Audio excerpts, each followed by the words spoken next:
Korang nak tengok tak? Mari kita mulakan. Congkak tak? Boleh. Boleh? Okey, jom. Pasang kasut. Okey.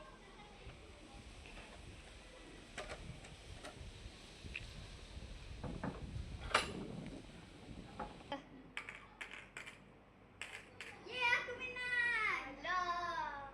Weh, korang sambil main congkak, nak tak kita bercerita tentang arti dadah? Nak. Korang tahu tak apa maksud dadah, rokok dan vape? Dadah, rokok dan vape ialah sangat berbahaya untuk kita. Anti dadah maksudnya menentang dadah atau menolak dadah.